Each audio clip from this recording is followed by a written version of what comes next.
Operation सिंदूर 22 अप्रैल को पहलगाम में हुए विभत्स आतंकवादी हमले के शिकार मासूम नागरिकों व उनके परिवारों को न्याय देने के लिए लॉन्च किया गया था।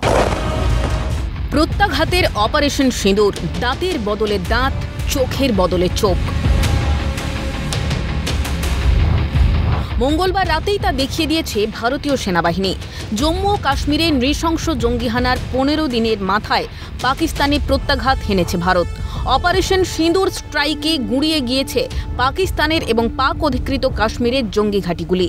তবে সব রকম পরিস্থিতির জন্য তৈরি ভারতের সেনাবাহিনী, জানালেন অবসরপ্রাপ্ত সেনাকর্তা অমলেন্দু রায়চৌধুরী।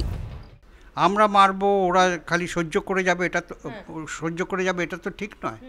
তো ন্যাচারালি আমরা তার জন্য তৈরি আছি যে ওরা যদি আমাদের মারতে আসে আমরা তার কি জবাব দেবো, তার জন্য আমাদের সৈন্যবাহিনী বা আমাদের সামরিক বাহিনী প্রস্তুত আছে এবং সেই প্ল্যানগুলো অলরেডি ইন অ্যাডভান্স করে রাখা হয়। ভারতবর্ষ বলেছে রিটালিয়েট করবে এবং এমন মারবে যে ওরা সারা জীবন মনে রাখবে। এটা আমাদের প্রধানমন্ত্রী অলরেডি ফোরকাস্ট করেছিলেন এবং সেই অনুযায়ী, যেটা মুখে তো খালি বললে হয় না, কাজে করে দেখাতে হয়, তারই শুরু এইটাই। আর এই অপারেশনের পর কড়া নিরাপত্তা সীমান্তবর্তী এলাকা সহ গোটা দেশে। আমাদের যখন স্ট্র্যাটেজি তৈরি হয়, যে প্ল্যান তৈরি হয়, সেখানে যে ধরে নেওয়া হয় সমস্ত জায়গাগুলোতে অ্যাটাক করতে হবে। কোনো জায়গায় আমরা সিকিউরিটি কোনো রকম ল্যাক্সিটি আনতে পারি না। এখন সেখানে হচ্ছে যে ইম্পর্টেন্স কোথায়, ওদের দিক থেকে অ্যাটাক করতে সুবিধে কোথায় এবং করলে ভাইটাল কোন অ্যাটাকগুলো করতে পারে, যেগুলোকে জিটি হয়, মানে গ্রাউন্ড অফ ট্যাকটিক্যাল ইম্পর্ট্যান্ট কোনগুলো আছে, সেগুলোর জন্য বিভিন্ন স্তরে এবং খুব নিখুঁতভাবে এই প্ল্যানগুলো করা হয়।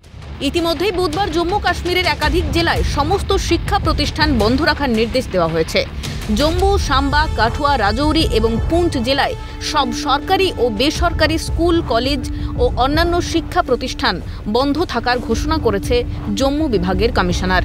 এই পরিস্থিতিতে সব আধা সামরিক বাহিনীর ছুটি বাতিল করেছেন কেন্দ্রীয় স্বরাষ্ট্রমন্ত্রী। একই সঙ্গে রাজধানীতে নিরাপত্তা ব্যবস্থা উল্লেখযোগ্যভাবে জোরদার করা হয়েছে।